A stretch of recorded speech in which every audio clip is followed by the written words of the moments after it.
92 शब्द प्रति मिनट शुरू। माननीय सभापति महोदय, मैं आपका बहुत आभारी हूँ जो आपने मुझे इस बिल पर बोलने के लिए समय दिया है। यह जो बिल सहकारिता समिति को एक समिति में भेजने का निश्चय किया गया है, जिस पर कल से बहस हो रही है, उस पर मैं आपके आदेश से कुछ कहना चाहता हूँ। श्रीमान, इस बिल को देखा जाए तो यह समझ में आता है कि यह कोई नया बिल नहीं है, बल्कि जो सन 1912 का कानून है उसी की लाइन पर बनाया गया है और कोई नई बात नहीं रखी गई है। श्रीमान, इसमें सहकारी खेती की बात रखी गई है। अगर यह कहा जाए कि यह कोई नई बात नहीं है तो गलत नहीं होगा। जहाँ तक सहकारी खेती का संबंध है तो उसकी तरफ जनता और विशेषकर किसानों का बिल्कुल कोई झुकाव नहीं है और उनका झुकाव न होने के कारण उन्होंने उसे उस सीमा तक नहीं अपनाया जितनी सरकार को आशा थी। श्रीमान, आपको मालूम है कि नागपुर कांग्रेस में यह प्रस्ताव पास हुआ है कि सहकारी खेती कराई जाए। पूरे देश में इस समय इसका जोर चल रहा है और इसको लाने के लिए न मालूम इसके कितने रूप रखे गए हैं।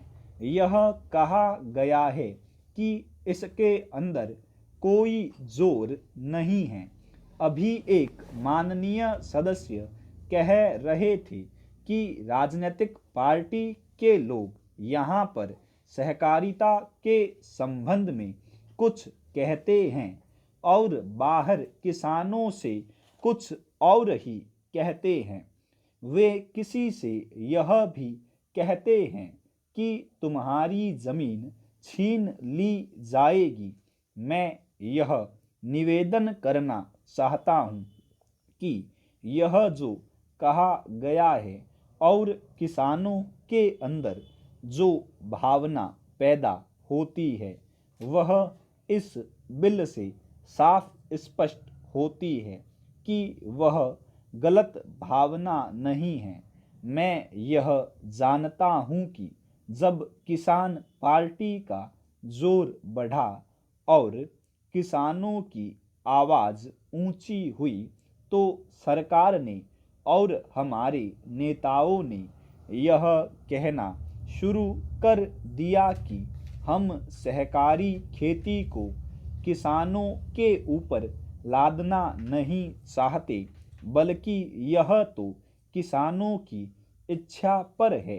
लेकिन इसके साथ ही साथ एक बात मैं पहले भी निवेदन कर चुका हूँ और फिर भी निवेदन करना चाहता हूँ कि नेताओं का अपना विचार होना चाहिए। किसी सभा में जब यह कहा गया कि यह जो सहकारी खेती शुरू की गई है यह तो अंत में सामूहिक खेती की तरफ ले जाएगी। माननीय सभापति महोदय, उन्होंने साफ कह दिया कि अगर सामूहिक खेती होती है तो इसमें भी मुझे कोई आपत्ति नहीं है। मैं यह कहना चाहता हूँ कि इस बिल को देखने से यह साफ स्पष्ट होता है कि उस सहकारी समिति के जितने सदस्य होंगे वह अपनी अपनी ज़मीन को एक साथ कर लेंगे और अगर समिति से निकालना चाहेंगे तो एक साथ अधिक ज़मीन उसको नहीं मिल सकती है। इस बिल के संबंध में इस सदन के सरकारी दल वाले लोगों ने और विरोधी दल के लोगों ने बहुत सी बातें कही है।